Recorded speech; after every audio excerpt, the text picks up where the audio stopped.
Hoy vamos a ver la crisis de los misiles soviéticos en Cuba, el año en que estuvimos en peligro. La vez pasada estábamos viendo la lógica de la Guerra Fría. Por eso estamos empezando con el tema de la banda sonora de Rusia con amor.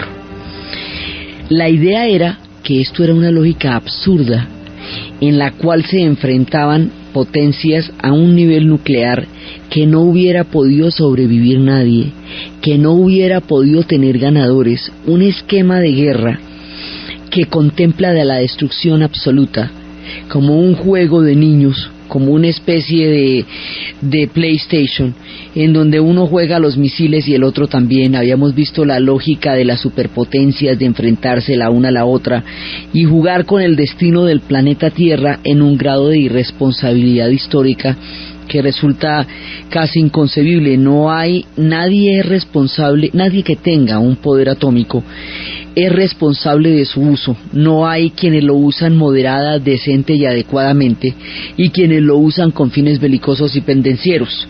El solo hecho de tener un poder atómico ya implica una actitud frente a la historia que es bastante complicada, y en eso nadie está a salvo. El asunto es que por muy absurda que pueda llegar a ser la Guerra Fría, eso no quiere decir que no fuera peligrosa. Sí era muy peligrosa y pudo llegar a serlo en extremo.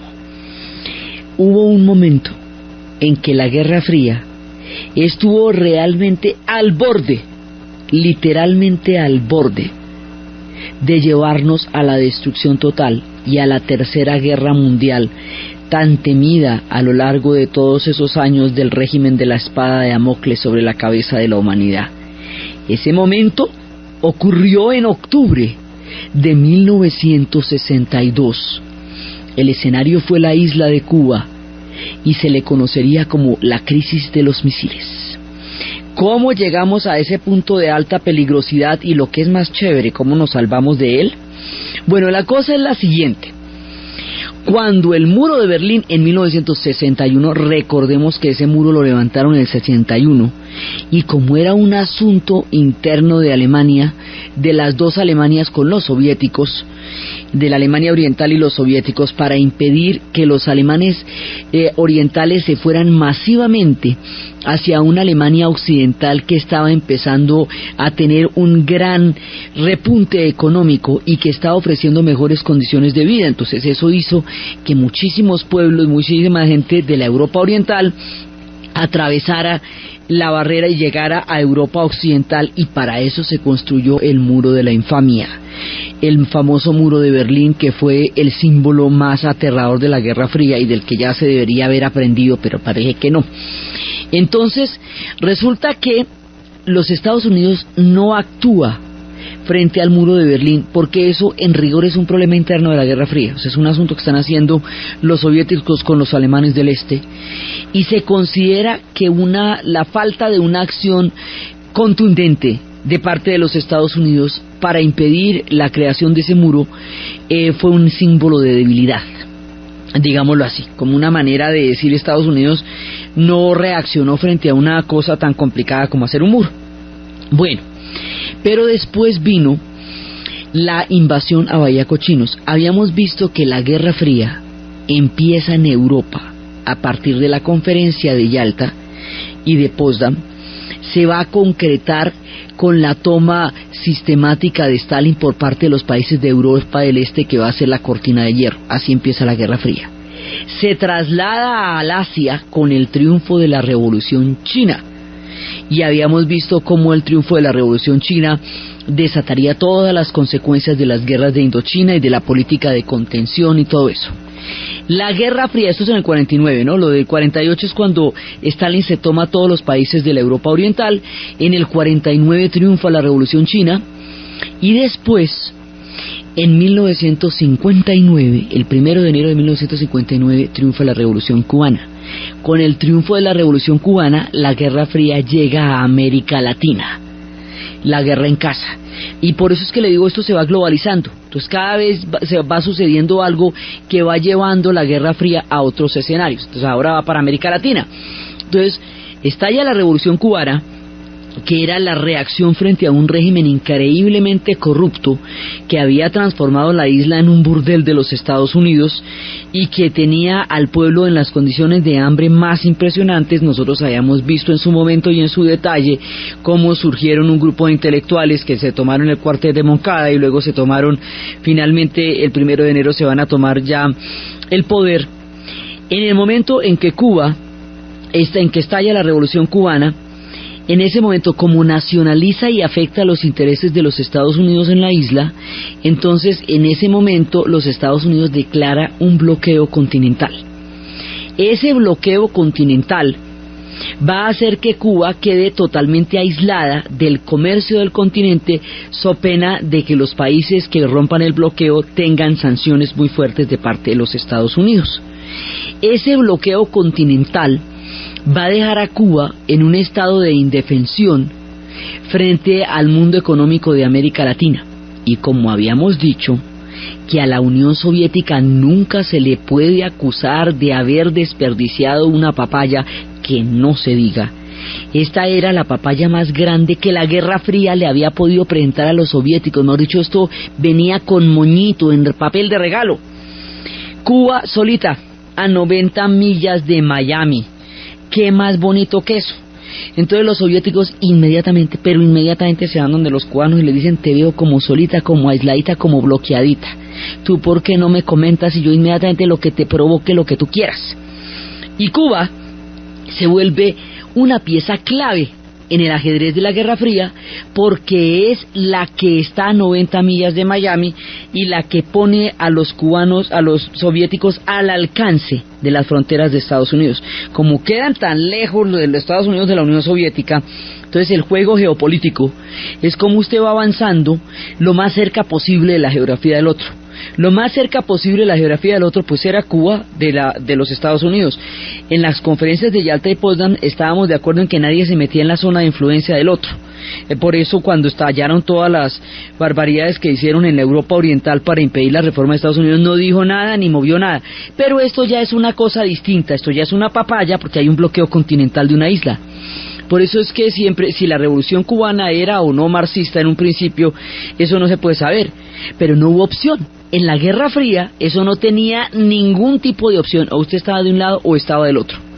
Entonces la Unión Soviética inmediatamente se hace cargo de Cuba, y Cuba se vuelve la avanzada, la punta de lanza de la Unión Soviética frente a los Estados Unidos, y a partir de ese momento la Unión Soviética va a controlar y a decidir los destinos de Cuba de una manera total. Cuba intentó una autonomía y no se pudo con la zafra, y en últimas después ya su destino estaría en manos de la Unión Soviética, y la suerte de la isla quedaría total y permanentemente ligada a la Guerra Fría, y ya no habría manera de coger otro rumbo histórico distinto, porque la bipolaridad de la Guerra Fría había atravesado a Cuba como un pincho. Eso, mejor dicho, queda ahí matriculadísima. Entonces, cuando eso pasa, es cuando sucede la invasión a Bahía Cochinos. Le habían dado la información a Kennedy que Bahía Cochinos, que si invadían a Cuba con la ayuda de una cantidad de exilados cubanos que estaban en Miami. Acuérdense que con la Revolución Cubana se parte la cultura cubana en dos. Los que salen de la isla y se van a vivir a Miami van a crear una colonia gigantesca, ya que es un país en el exilio, y los que se quedan en la isla a vivir y a protagonizar la revolución. Esos que se fueron para Miami van a planear, con la ayuda de los Estados Unidos, una invasión a Cuba. Esa invasión se va a dar en Bahía Cochinos, y se les había dicho que los cubanos, que el pueblo cubano apoyaría una invasión, una tentativa de invasión. Eso era lo que la CIA había dicho, pero resulta que no sucedió así, que en el momento en que se presenta la invasión a Bahía Cochinos, el pueblo cubano sale a apoyar a Fidel, por un lado, y por el otro lado, Kennedy no aceptó mandar la aviación, que era, digamos, el alma clave para garantizar la contundencia de la invasión. O sea, dejó la invasión en una etapa intermedia, que era, sí la hizo, sí la ordenó, pero no le dio todos los juguetes que necesitaba la invasión para ser contundente, y nadie contaba con el apoyo que el pueblo cubano iba a dar al régimen en el momento en que se produjera la invasión. El hecho de no haber mandado la aviación, el hecho de que la invasión haya fracasado y el hecho de que haya fortalecido al régimen cubano en lugar de derrocarlo, que era el propósito, fue un resultado político terriblemente adverso para el presidente John F. Kennedy. Hizo que los cubanos en el exilio le cogieran un odio jarocho, y dentro de la hipótesis de Oliver Stone en su película JFK, en esa película plantean que a Kennedy lo mataron poco más o menos que por licitación pública. Eso, mejor dicho, había una cantidad de socios para eso, de candidatos. Unos eran los demócratas del sur por su apoyo al movimiento de los derechos civiles y al voto negro, otros eran los exilados de Miami por la falta de un apoyo decisivo a la invasión a Bahía Cochinos. Bueno, eso había para dar y convidar. Bueno, todo el mundo, digamos, tenía intereses que afectaban la política de Kennedy. Entre ellos se le acusa de debilidad y de falta de decisión frente a la invasión de Bahía Cochinos, en otras palabras, de haberlos abandonado a su suerte cuando emprendieron la invasión en lugar de darle la aviación de apoyo. Entonces esto era, ya vamos que en el muro de Berlín no hubo una acción contundente, y en la invasión a Bahía Cochinos la cosa quedó a medias 2-0. La siguiente vez que se presentara una crisis, Kennedy se tenía que poner todas las pilas y tenía que actuar de una manera enérgica y contundente, porque si no peligra la vida del artista. Digamos, en el momento en que él volviera a presentarse como vacilante frente a una crisis de estas, políticamente eso no lo podría sostener. Así que cuando se presente la crisis de los misiles, ya no va a haber marcha atrás, porque no puede haber marcha atrás. Entonces, ¿cómo es que se va a desatar la crisis? Los Estados Unidos había emplazado misiles en Turquía. Turquía es la frontera con la Unión Soviética. La Unión Soviética tiene una frontera, la tenaz por lo grande que es, pero la que tiene con Occidente en ese pedazo es Turquía. Turquía, a su vez, se quiere modernizar. Turquía se ha metido a la OTAN. Turquía quiere montarse en ese tren, porque ese tren es el que le va a garantizar a Turquía el apoyo, el progreso y el billete, el tren de los Estados Unidos. Así fue que quedó Turquía. Entonces eso significa que su territorio puede ser usado como emplazamiento para misiles. Cuando emplazaron los misiles nucleares en Turquía, la Unión Soviética dijo, muy bonito, ¿no? Entonces va siendo hora de que los Estados Unidos sientan una amenaza en su propia casa. Como retaliación para lo de Turquía, la Unión Soviética decide emplazar misiles nucleares en la isla de Cuba. Cuando emplaza los misiles nucleares en la isla de Cuba, en ese momento había un espía. De nuestro capítulo de los espías habíamos hablado de un tipo fundamental que se llama Poliakov. Poliakov es importantísimo. Habíamos visto en nuestro capítulo de los espías que hubo quienes espiaban a favor de la Unión Soviética porque eran comunistas, aunque hubieran nacido en los Estados Unidos o en Gran Bretaña o en otro de los países occidentales, pero también hubo quienes espiaban en contra de la Unión Soviética siendo rusos, o por los problemas en que como Rusia aplastaba a los nacionalismos, o por los horrores que el régimen también tenía en materia de armas químicas y todas esas oscuridades que manejaba. También hubo quienes consideraban que eso no era chévere y no era acorde con el ideal que sostenía la Unión Soviética. Por eso era que había espías de lado y lado. Va a haber un espía muy famoso, porque va a ser un espía a favor de los norteamericanos, que es de nacionalidad rusa. Ese tipo se llama Poliakov. Poliakov es el que informa en el momento en que los Estados Unidos detecta que hay misiles en Cuba, que se están armando condiciones para los misiles nucleares en Cuba. Inmediatamente se desata la crisis. Poliakov les va a decir que la Unión Soviética no tiene tanto potencial atómico como dicen, porque uno de los trucos de la Guerra Fría, como el terror es el arma, era siempre exagerar el poder del enemigo, porque entre más poderoso sea el enemigo, pues más importante resulta la misión del que lo desafía, más billete hay para armas. Bueno, eso tiene toda una lógica que es para justificar digamos un poder más grande, el exagerar la peligrosidad del otro. Entonces, en el momento en que se detectan los misiles, Poliakov les informa que la Unión Soviética no tiene tanta capacidad nuclear como tiene los Estados Unidos en ese momento. Esa información tan importante de Poliakov le da a Kennedy las condiciones para presionar todo lo duro que quiera, porque ve que de todas maneras están en ventaja y que se pueden ir con la contundencia que el momento político le exigía a Kennedy frente a esta crisis.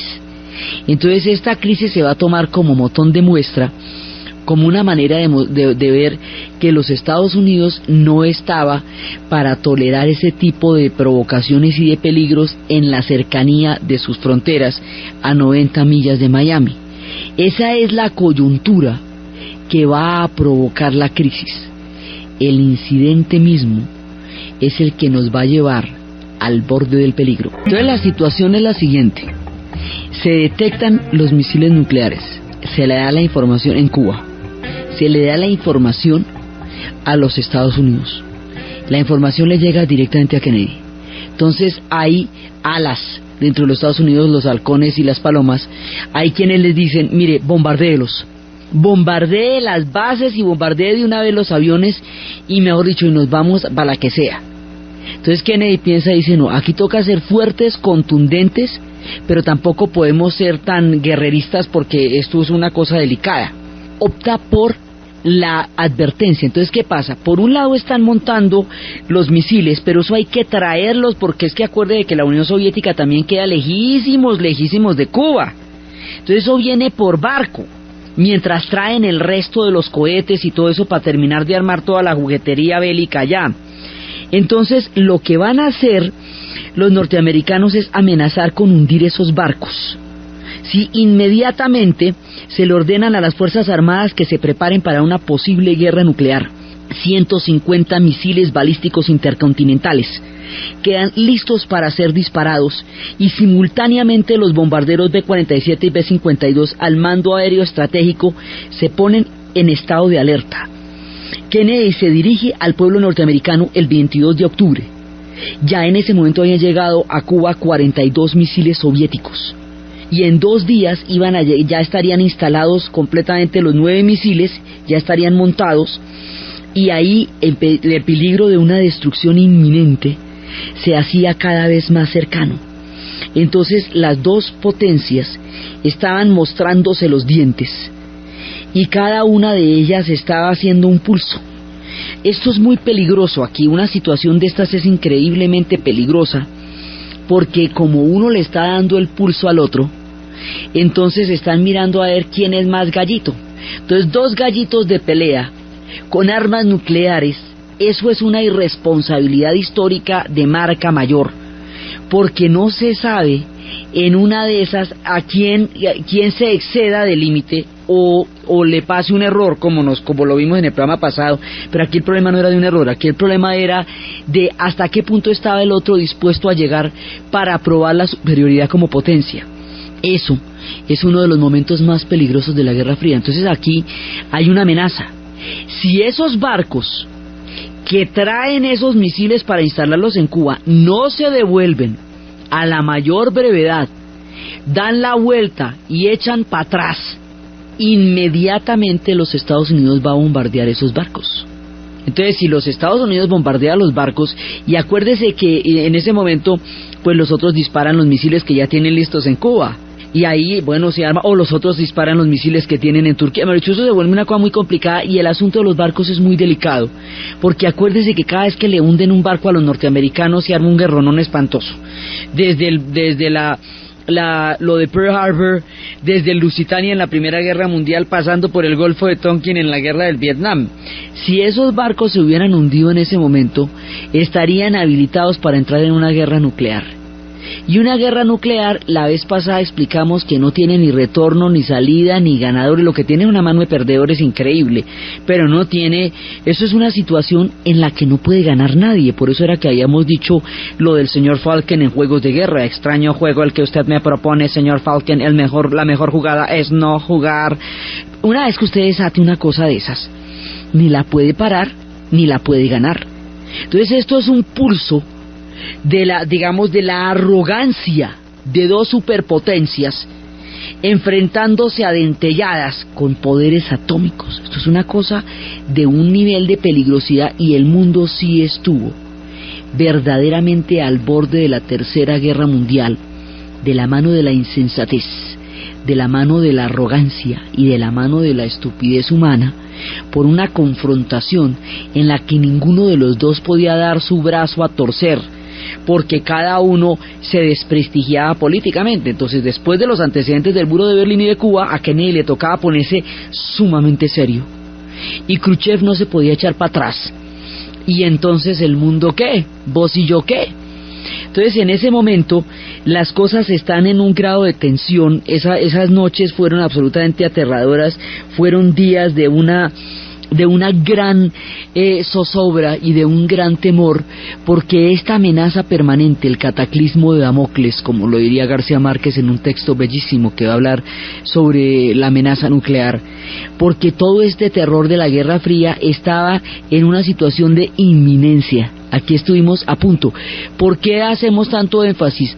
Muchas veces, más allá de las que supimos, estuvimos a punto de una confrontación nuclear entre los Estados Unidos y la Unión Soviética, pero no se hicieron públicas. Cualquier cantidad de errores, simulacros, alarmas, todo eso. Pero es que esto sí fue público, fue una amenaza clara: o se devuelven esos barcos o aquí las tiene. Y en ese momento, cuando la ven de ese tamaño, Khrushchev decide devolver los barcos, es decir, paran la operación. Cuando van a parar la operación, cuando iban a poner los cohetes, le dijeron a Fidel que iban a poner los cohetes.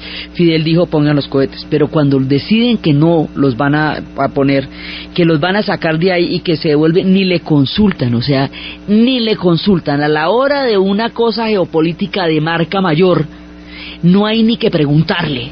A ese grado llegó Cuba a ser dependiente de la Unión Soviética. O sea, en el momento en que la confrontación se diera, en el nivel que se diera, no había ni que molestarse en consultarlos. Deciden que se los van a llevar de ahí. Entonces, Khrushchev ve la cosa tan en serio en un momento dado que decide devolver los barcos y decide en ese momento desarmar los misiles que va a poner. Y aquí se va a dar el tratado Khrushchev-Kennedy. Resulta que en ese momento en Cuba habíamos visto desde el momento de la independencia de Cuba, cuando estábamos en la historia del Caribe, que como los Estados Unidos había sido el artífice de la independencia de Cuba, Puerto Rico y Filipinas, y había tenido tanta influencia en los procesos de independencia de las naciones del Caribe, había quedado con el derecho a invadir estas islas, esta y cualquier otra, en el caso en que sintiera que su seguridad se viera afectada dentro de todo el esquema de la doctrina de América para los americanos. Con eso había una cláusula que decía que Estados Unidos podía invadir a Cuba cuando quisiera sentir su seguridad amenazada. Si sentía que le iban a amenazar su seguridad, podría intervenir. A esta cláusula la vamos a conocer en la historia como la enmienda Platt. O sea, el derecho de Estados Unidos a invadir en el momento en que sea. Entonces, con la crisis de los misiles se negociaron varias cosas. Primero, se negoció que Estados Unidos se comprometiera a no invadir a Cuba nunca de ahí en adelante. Es decir, se reversa la famosa enmienda Platt. Primero. Segundo, la Unión Soviética va a retirar esos misiles de ahí y se compromete a no poner misiles atómicos en Cuba jamás, porque eso es rancho de los Estados Unidos, eso está demasiado cerca. Entonces, que no vamos a jugar a estas distancias. Y por debajo de la mesa, secretamente, Khrushchev le dice a Kennedy: bueno, pero está bien, pero si usted quiere la garantía de que yo no voy a poner misiles nucleares en Cuba, yo necesito la garantía de que usted me retire los que me puso en Turquía, porque por eso fue que empezó todo el tropel, por los que usted puso en Turquía. Usted me quita los de Turquía, que queda tan cerca de mi frontera como a usted le queda Cuba, ¿sí? Y no jugamos a los misiles en las fronteras. ¿Cómo le parece? Ni en Turquía ni en Cuba, y nos dejamos de salticos. Entonces, eso digamos por debajo de cuerda, porque eso no fue público, pero sí eventualmente al poco tiempo de la crisis, Estados Unidos retiró los cohetes que tenía en Turquía. Esta crisis fue el momento más culminante de toda la Guerra Fría, porque fue un momento en que la amenaza fue directa. Acuérdense que todos estos conflictos se habían venido presentando de una manera indirecta a través de las confrontaciones que tenían otras naciones, pero esta, aunque el escenario es Cuba, sí es una confrontación directa entre los Estados Unidos y la Unión Soviética, porque el hundimiento de esos barcos era un hundimiento de barcos soviéticos. Y los misiles que se pusieron ahí eran misiles para los Estados Unidos directamente. O sea, ¿por qué es tan peligrosa esta crisis? Porque enfrenta a las dos potencias de manera directa y no a través de otro conflicto. O sea, no es como en el conflicto de Vietnam, que cada una estaba detrás, o en los otros conflictos que se verían. No, aquí es que sí están frente a frente, midiéndose el pulso con los poderes atómicos. Y ese pulso con los poderes atómicos es muy peligroso, porque nadie sabe en qué momento el otro se despache, y una vez que se despache cualquiera de los dos, ya no haya manera. A partir de esa crisis es que va a surgir lo que se conocería como el teléfono rojo, el famoso teléfono rojo que habíamos visto la vez pasada, que se sacaba del cajón en el caso extremo en que los Estados Unidos y la Unión Soviética tuvieran que comunicarse para conjurar una crisis nuclear. Sacarían ese famoso teléfono rojo. Ese es el origen de ese aparato que diera línea directa a Washington-Moscú para poder conjurar una crisis en el caso en que se diera. Entonces aquí fue donde se estrenó. La crisis finalmente se logró conjurar porque la Unión Soviética fue la que agachó la cabeza, digámoslo así. Kennedy ganó ese round sin tener que meterse directamente en un bombardeo, lo que no quiere decir que eso no hubiera estado a punto de suceder.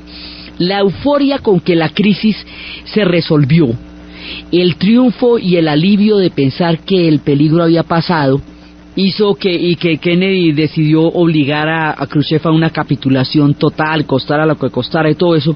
Después de eso, nadie pensó, ya pasado el alivio y el momento, que en los momentos más álgidos de la crisis, el propio Kennedy dijo que las probabilidades de un desastre eran de 1 entre 3 e incluso más, y lamentó la probabilidad de que los niños del mundo no llegaran a viejos.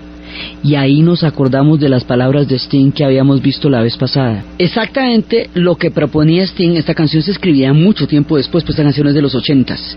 Pero la declaración de Kennedy, que le daba pesar que los niños del mundo no fueran a llegar a viejos, nos ponía en la situación de preguntarnos, como dice Sting, ¿cómo puedo salvar a mi pequeño hijo del mortal juguete de Oppenheimer?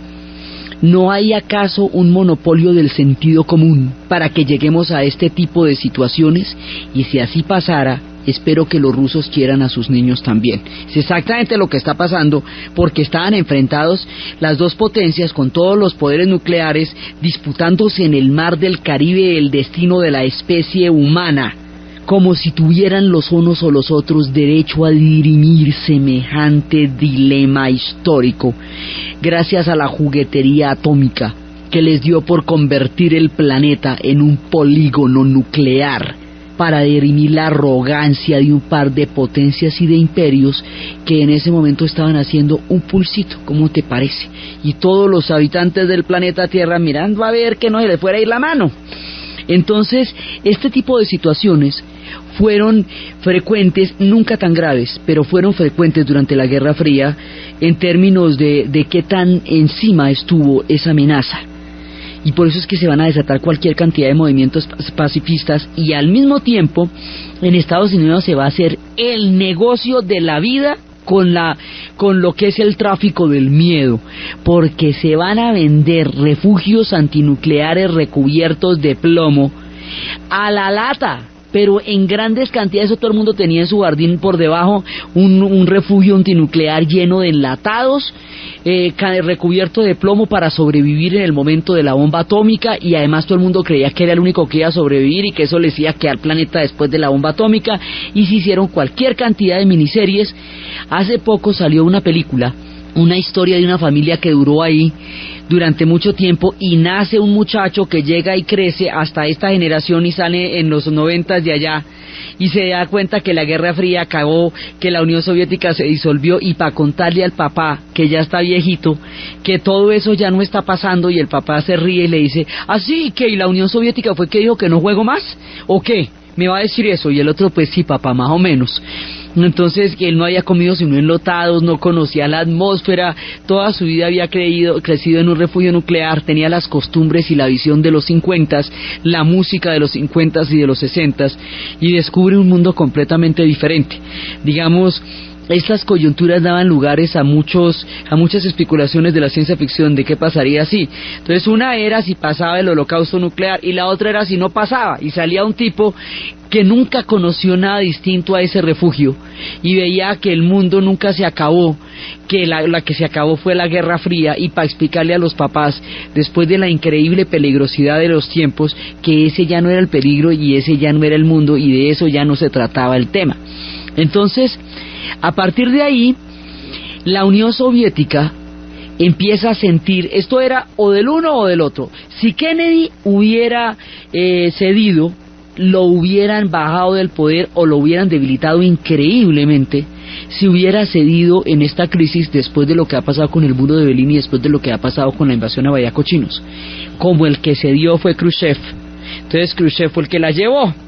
A partir de la decisión de Khrushchev de replegarse y de bajar la cabeza, el ala más extrema y más dura de la Unión Soviética, tanto en los Estados Unidos como en la Unión Soviética, hay halcones y palomas. Se le llama a los halcones a la línea más dura, más guerrera y más agresiva, y a las palomas a la línea más conciliadora. Khrushchev, aunque no lo crean, era de la línea de las palomas. A pesar de la salvajada que hizo en Hungría, a pesar de las decisiones que tomó, era en todo caso un reformador, y era en todo caso un hombre de conciliaciones en un momento dado. Esa conciliación que hizo Khrushchev con Kennedy fue entendida por el ala más radical del Partido Comunista, más extrema, más conservadora, más halcona, como una debilidad. Y a la postre, poco tiempo después, Khrushchev iría de vacaciones a Crimea. Es mortal pa'l pecho que el secretario general del Partido Comunista se vaya de vacaciones a Crimea, porque fijo lo bajan del poder. Eso le pasó a Khrushchev y eso le pasó a Gorbachev. En el futuro le pasaría a Gorbachev. Ese puerto está vetado para los secretarios generales del Partido Comunista porque les va mal ahí. Entonces más adelante Khrushchev va a ir a Crimea y las tiene. Cuando está en Crimea se da cuenta que ya lo bajaron del liderazgo de la Unión Soviética. La era de Khrushchev, el tiempo de la conciliación y de la convivencia pacífica, entre comillas, porque no es que fue en el tiempo de la convivencia pacífica donde más cerca estuvimos de una confrontación nuclear, y fue en el tiempo de las reformas donde se dio la salvajada de lo de Hungría. Fue en ese momento. A la postre, esto va a dar fin a la era de Khrushchev. Y más adelante lo que van a subir es Brezhnev, que va a durar de ahí hasta los tiempos del Formol. Sí, va a durar muchísimo tiempo. De ahí en adelante, la Unión Soviética se mete en la carrera armamentista en serio, porque se siente vulnerable frente al poderío nuclear de los Estados Unidos.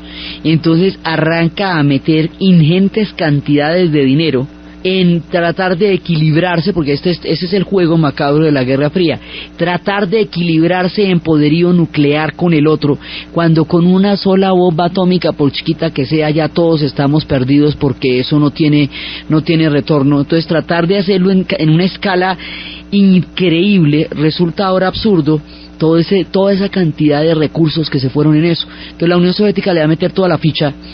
Y el hecho de que la Unión Soviética le meta toda la ficha a la carrera nuclear va a ser, a la postre, una de las cosas que va a generar esa crisis económica tan brava. Y más adelante, cuando la Unión Soviética esté en verdaderos problemas, uno de los problemas se genera porque la carrera nuclear se le va a volver un agujero negro. Ahí meten arsenales, y eso no produce, solamente consume. Entonces la Unión Soviética se va a meter con todos los hierros en la carrera nuclear. Al meterse en la carrera nuclear, el mundo se va a volver un lugar mucho más inseguro, porque entre más bombas atómicas anden por ahí, pues peor para todos. De eso no va ganando nadie. Y mientras tanto, los Estados Unidos tiene un voto de arrogancia, que cuando se ponen duros y cuando no ceden, les va divinamente. Unos y otros antecedentes resultaron pésimos para la paz del mundo a la postre. Entonces la Unión Soviética queda comprometida a incrementar la carrera armamentista, y viene una era mucho más intolerante y mucho más extrema, para la política de la Unión Soviética en el continente y en el mundo, pues a medida que se va nuclearizando. Y por el otro lado, los Estados Unidos queda convencido de que semejantes actos de arrogancia le resultan divinamente, y eso lo refuerza para la intervención en Vietnam más adelante, porque ya estamos, esto es en el 62, y en el 65 es que va a haber directamente la confrontación en Vietnam.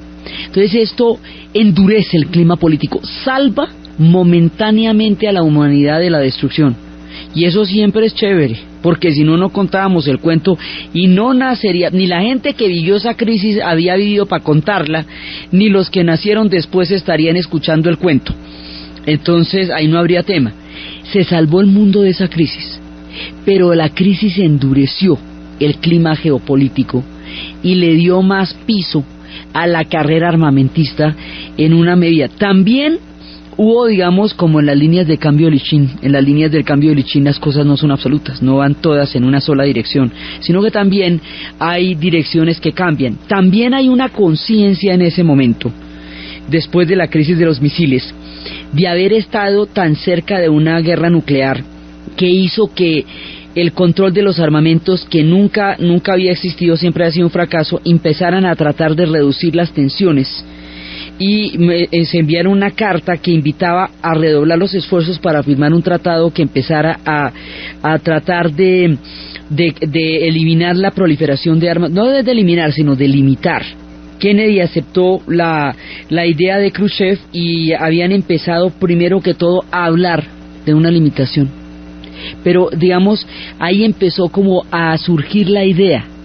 De ahí a que esto se aplicara en la práctica y que los tratados de limitación de armas nucleares realmente funcionaran, pasaría mucho tiempo y mucha agua bajo el puente. La idea surgió por primera vez a partir de la crisis de los misiles en Cuba, pero era una idea bastante contradictoria, porque estaban hablando Khrushchev y Kennedy de empezar a limitar la producción de armas nucleares para evitar un peligro tan grande sobre el planeta Tierra, y simultáneamente después del cambio de poder, y que después de que bajan a Khrushchev se va a incrementar todo el poderío soviético. Entonces, digamos, hubo una pequeña conciencia del peligro que esto podía representar para el planeta, pero no lo suficientemente contundente como para que nos hubiera llevado a resultados de limitación de producción de armas. Al contrario, la Unión Soviética decidió meterse en todas las que quería, y los Estados Unidos se sintió con manos mucho más libres para las intervenciones en los diferentes conflictos del mundo. Entonces esa fue, digamos, como el momento más álgido de toda la crisis, y ahí fue cuando Poliakov jugó un papel tan importante.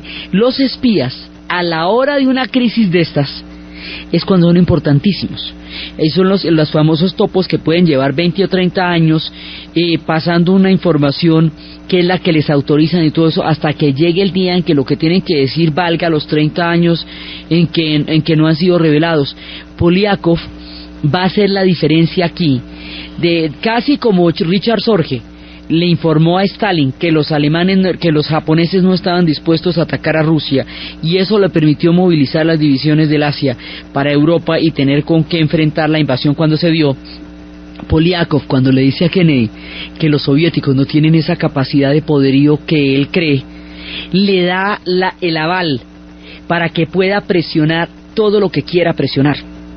Entonces, la información que les estaba dando Poliakov en ese momento era una información de primera mano, de primera calidad, y que era vital para el manejo militar y para el manejo político de la crisis. Por eso él hizo la diferencia. Digamos, todo el mundo del espionaje se trataba de poder transmitir una información en un momento de estos como tocaba, cuando tocaba, a quien tocaba. Toda la historia de Poliakov se justifica por la información que dio en la crisis de los misiles. De eso se trataba todo el juego del espionaje, saber quién tiene cuántos misiles, dónde, cómo los produce, qué alcance tienen y si está dispuesto o no a dispararlos. De eso se trataba el mundo del espionaje. Poliakov, mucho tiempo más adelante, sería detenido cuando ya se rasgaba la cortina de hierro y Heinrich Himes vendió una red completa de espías.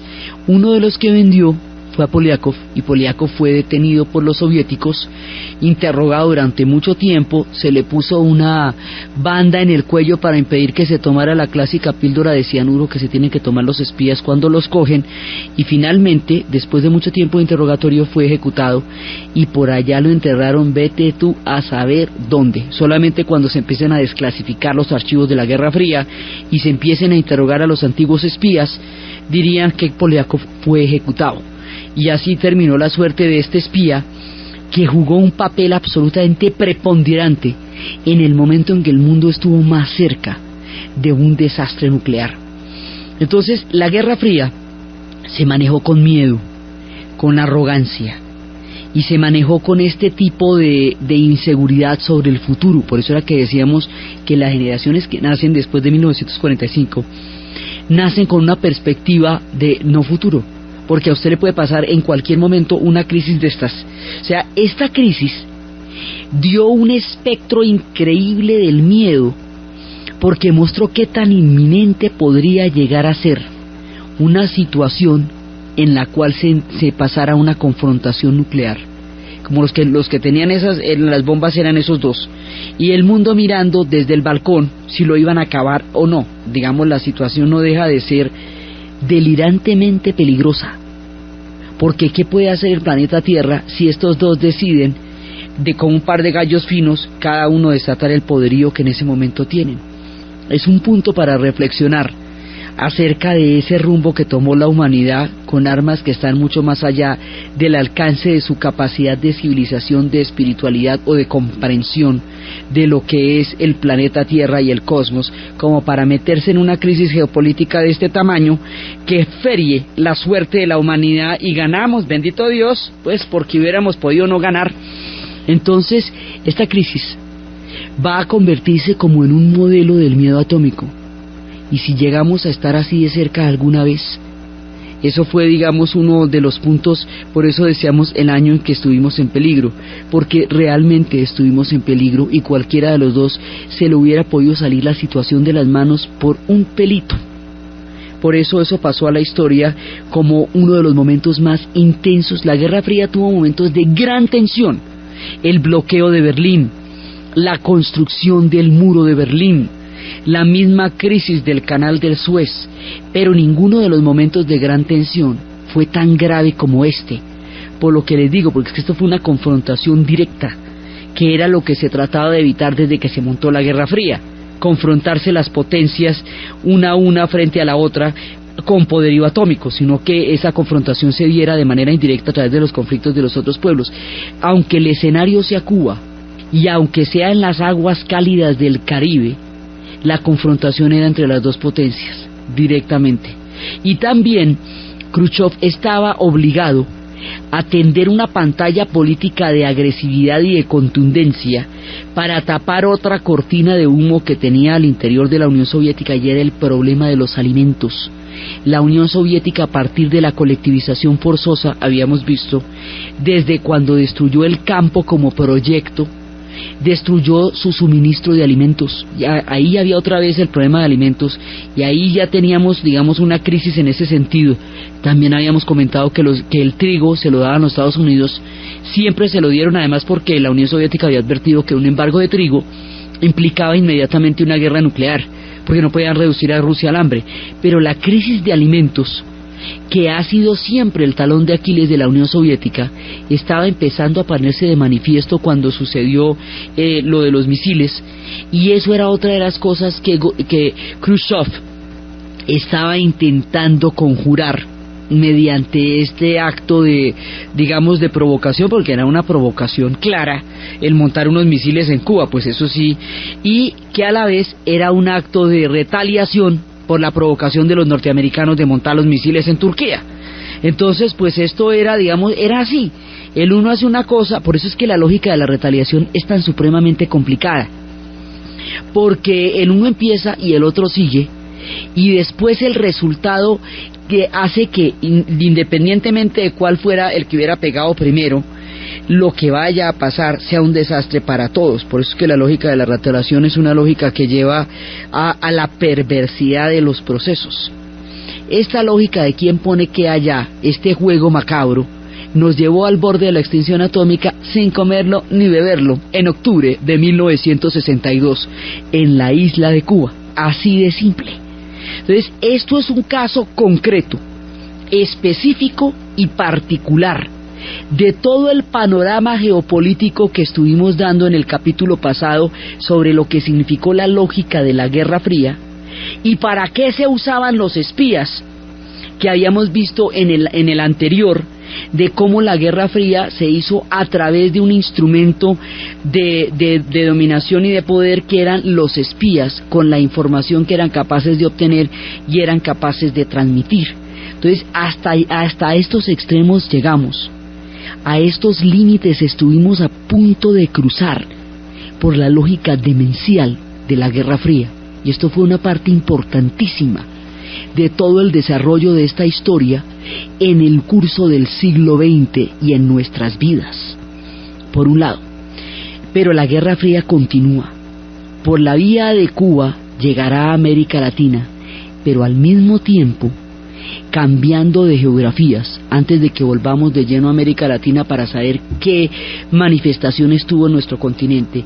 Hay otro lugar donde la Guerra Fría va a tener unas connotaciones muy complejas y a la postre va a contribuir notablemente al empobrecimiento y a la no viabilidad económica en la que se encuentran las naciones que también se vieron afectadas por la Guerra Fría, al África. La Guerra Fría llegará al África por la vía de las descolonizaciones que se están dando en ese momento, cuando el amo blanco se iría de todo el África, cuando los ingleses y los franceses estarían saliendo del continente africano y los soviéticos y los norteamericanos entrarían por el otro lado.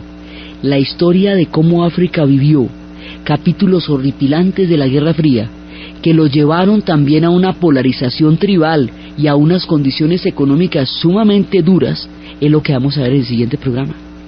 Entonces, desde los espacios de la paranoia de los barcos parqueados en el Caribe, cargados de misiles atómicos a punto de ser articulados en la isla de Cuba, desde las presiones políticas que enfrentó Kennedy para tener que conjurar esa crisis con una mezcla de prudencia y de fortaleza que en todo caso hubiera podido ganar cualquiera de las dos, desde las presiones políticas que Khrushchev enfrentaba y desde la demencia a la que nos vimos expuestos por esta arrogancia de gallos finos nucleares. En la narración, Diana Uribe; en la producción, Jessy Rodríguez, y para ustedes, feliz domingo.